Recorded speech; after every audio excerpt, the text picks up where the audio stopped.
From the Disney battle in Florida to controversy over gender identity propaganda in New Jersey, it's clear that now it's sex education that's revealing new cultural fault lines in our nation. Where does Virginia stand in all this? Welcome to Speak Up Virginia, equipping you to speak up on the life, family, and freedom issues that matter most to you. From the Family Foundation, I'm your host, Candy Cushman, and I'm joined today by our president, Victoria Cobb.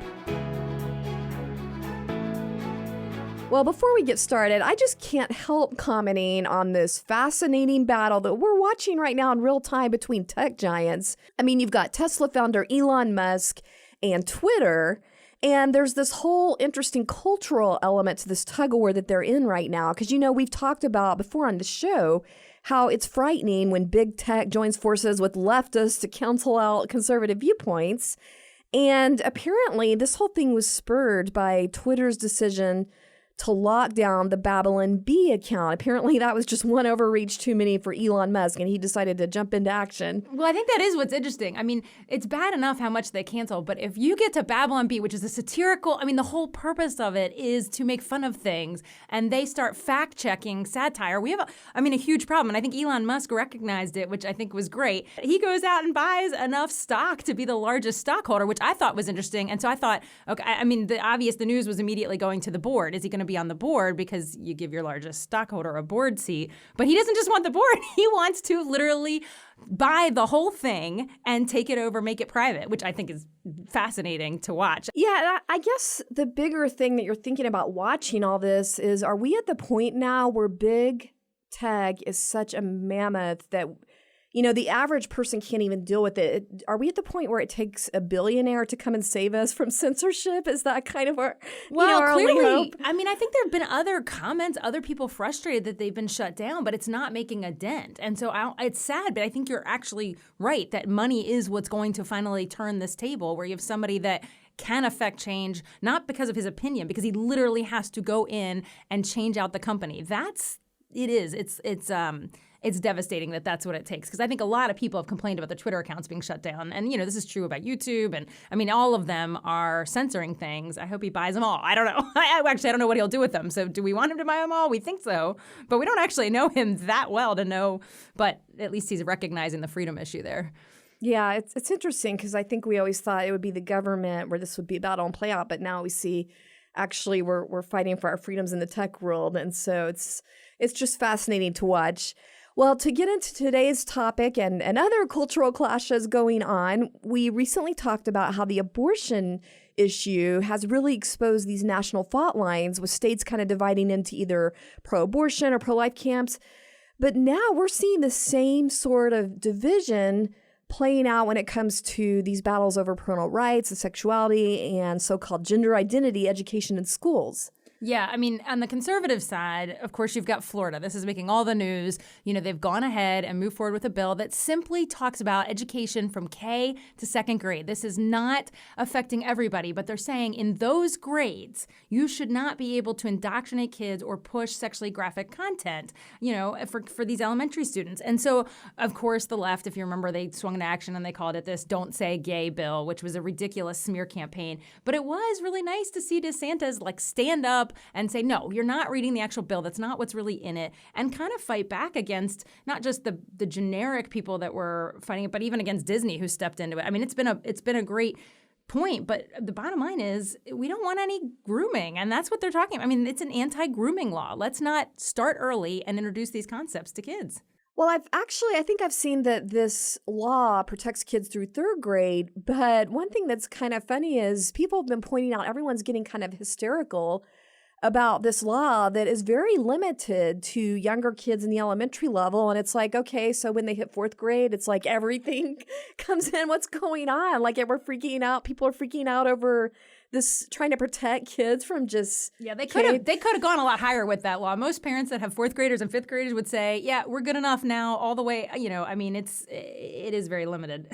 Well, the encouraging thing is we're seeing other states start following suit and putting forward similar proposals, because I think it really emboldened a lot of people when they can see this play out on the national stage, conservatives like Governor DeSantis actually refusing to be intimidated not backing down for a change, and instead just keep speaking the truth. Just keep saying, let's look at what's actually in this law. It's about protecting kids.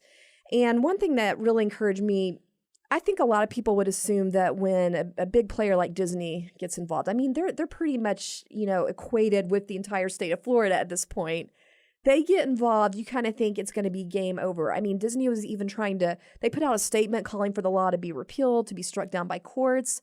But again, Florida conservative leaders held their ground, and it now looks like this maybe could actually backfire on Disney with a lot of parents getting upset. And yeah. Yeah. And I mean, you got to remember, we've watched governors cave to the NCAA on other issues where you literally, and it was like, oh, the NCAA says we can't do, on a different issue. So to see him stand up to an even bigger company, even more money, even more economic impact to his state, I think it's fantastic because it doesn't just deal with this problem. I think it does kind of give some backbone to the rest of the governors on these things. Governors, please take note. This can be done. But on the extreme other side of this issue, of the spectrum here, you've got states like New Jersey, where parents have discovered that during the pandemic, when no one was paying attention, the government developed these new sex education standards, which are rolling out this fall, and that expand coverage of things like transgenderism. And I saw some pretty graphic descriptions of just, shall we say, anatomical descriptions to kids in really young grades. But just to give a G-rated example of how this indoctrination works, I want to give an excerpt from one of these model sexuality lessons, designated for first grade, mind you. Now, this example was posted on social media by a concerned New Jersey legislator, and it's come to light that way. So I'm just going to read from that. And again, we're talking first grade. We're talking 6 and 7-year-olds. So let me read this. This is how indoctrination works, people. Okay, quote, "Put the sign that reads gender identity up or write the phrase on the board. Ask students to repeat it with you." Now, let me just break off from quoting here and say, I mean, how Orwellian is that? I mean, like students repeating like robots over and over. Okay, so back to the quote.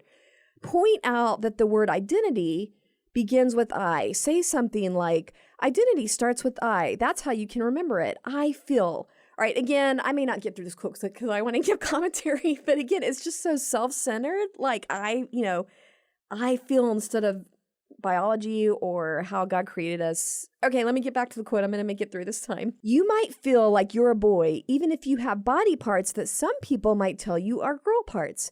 You might feel like you're a girl, even if you have body parts that some people might tell you are boy parts. And you might not feel like you're a boy or a girl, but you're a little bit of both."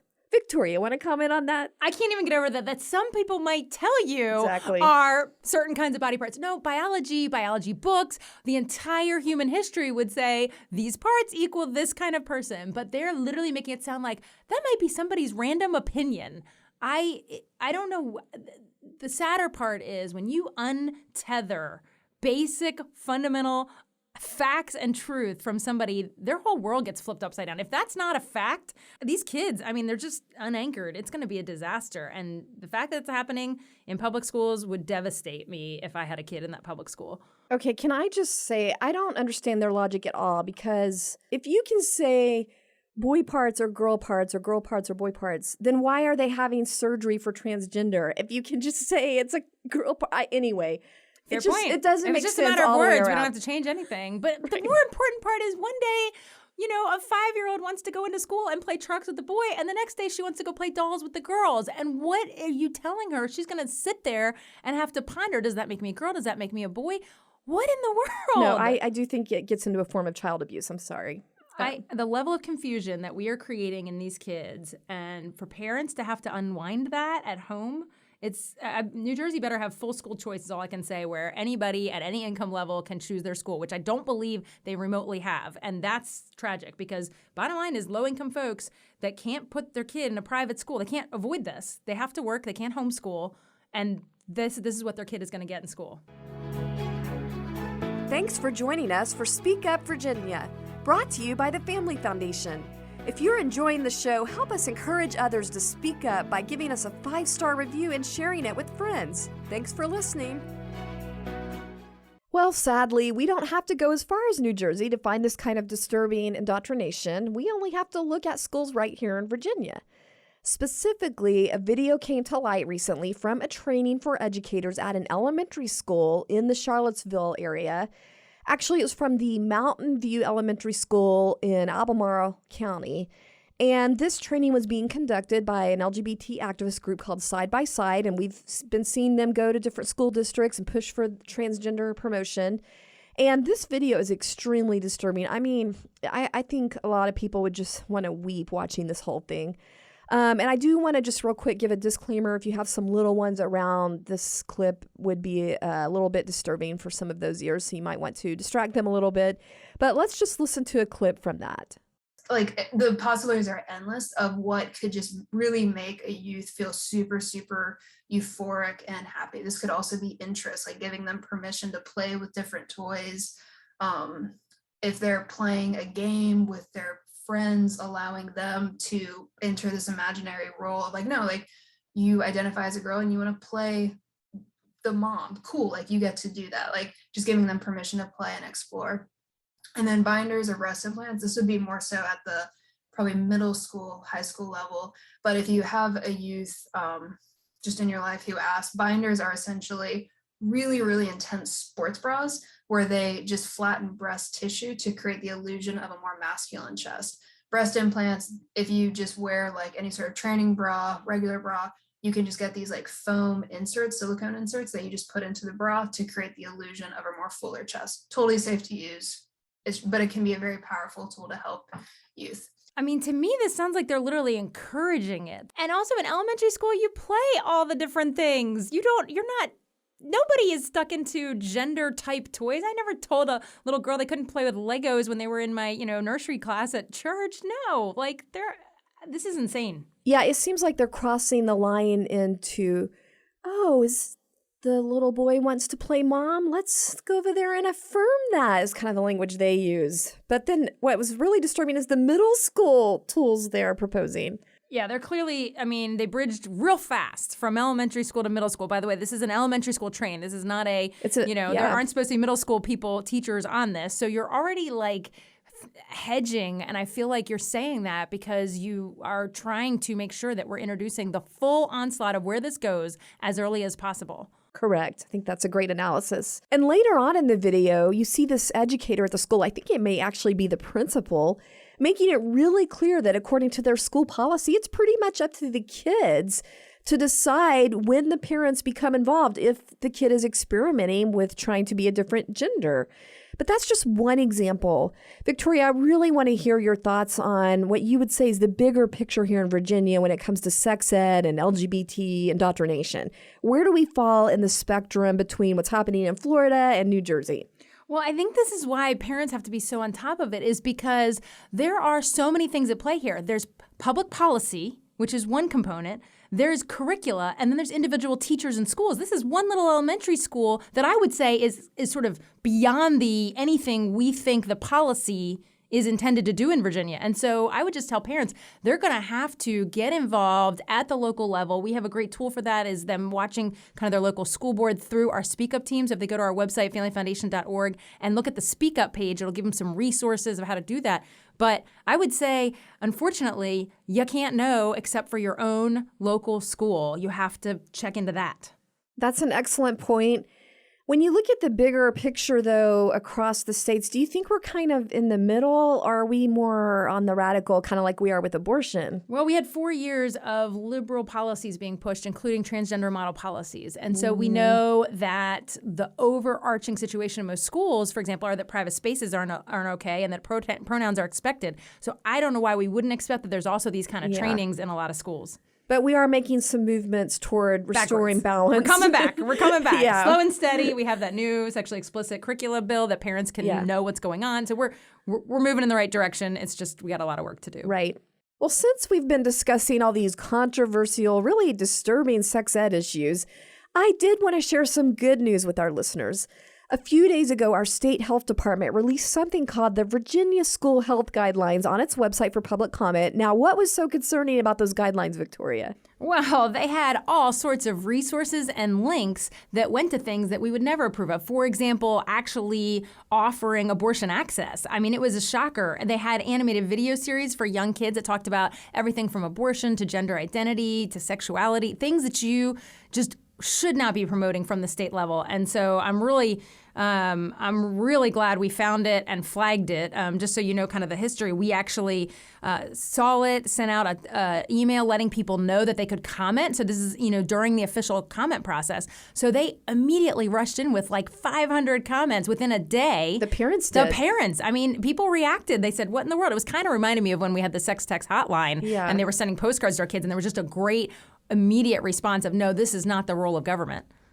Yeah, and it's encouraging that not long after that, after all those comments came in, that Governor Youngkin's administration took the guidelines down while they do another look at this, another review. And so it's just really encouraging to see the responsiveness of this new administration to parental rights concerns. Yeah, and I do want to clarify just that these were guidelines that were pushed through from the previous administration. So it's just great to see. You can just see the contrast that now we've got a new administration. When they're alerted, they're going to act. Well, it's that time again. Time for our Inconceivable Moments Award. This is where we're featuring examples of the absolute lunacy and craziness that happens when cultural leaders try to give guidance completely apart from biblical principles. And we're calling this the Liberals' Most Inconceivable Moments Award. Inconceivable! I just have to say, it's nice when we can have a positive component of our inconceivable for a change. And this is really one of the best things I've seen in a while, and that is how a few brave college students, as young as 18, completely turned the tables on corporate media. So what happened is the University of Chicago decided to sponsor, get this, a conference titled Disinformation and the Erosion of Democracy. Problem is, pretty much all of the experts they invited to serve as panelists on this, except for maybe a couple of token conservatives, are some of the biggest purveyors out there of disinformation. I mean, we are talking high-profile names from CNN, the New York Times, Atlantic, as well as leftist politicians like former President Obama. But what's great about this story is I don't think that they anticipated. I don't think they gambled on having these few conservative student journalists actually show up to come ask some uncomfortable questions. So let's just start with one of CNN's chief media correspondents, Brian Stelter, who, basically got a question asked to him. I want to play his response to an excellent question from an 18-year-old University of Chicago freshman, Christopher Phillips, who is also part of a conservative student publication called The Chicago Thinker. Basically, Christopher asked him why the panelists were calling out Fox News as a disseminator of disinformation, but not addressing CNN's obvious problems with this issue, especially when it comes to the coverage of Jussie Smollett and that whole hoax and the Russian collusion stories and things like that. So here's a snippet from Brian Stelter's response. It's too bad. It's time for lunch. You have 30 seconds. No, I mean, Brian. there's a clock that says 30 seconds. But I think my honest answer to you, and I'll come over and talk in more detail after this, is that I think you're describing a different channel than the one that I watch. But I understand that is a popular right-wing narrative about CNN. Well, I wish we had time to feature that whole exchange, but I highly encourage listeners to go and check out the video of these interactions with the students, because it'll encourage your heart to see them having the courage to take on these media people. And the great thing is their questions and the responses went viral, and it's pretty much been a total embarrassment to the corporate media. Yeah, it gives me hope for the future of journalism. And let me just mention this other one. A freshman student took on the Atlantic's Ann Applebaum about why corporate media treated Hunter Biden's laptop story as disinformation. And here's her response to that question. My problem with Hunter Biden's laptop is I think it's totally irrelevant. I mean, it's not whether it's disinformation or, I don't think the Hunter Biden's business relationships have anything to do with who should be president of the United States. So I don't find it to be interesting. I mean, that would be my problem with that as a major news story. Just wow. The total disdain and elitism oozing from that response is just astounding.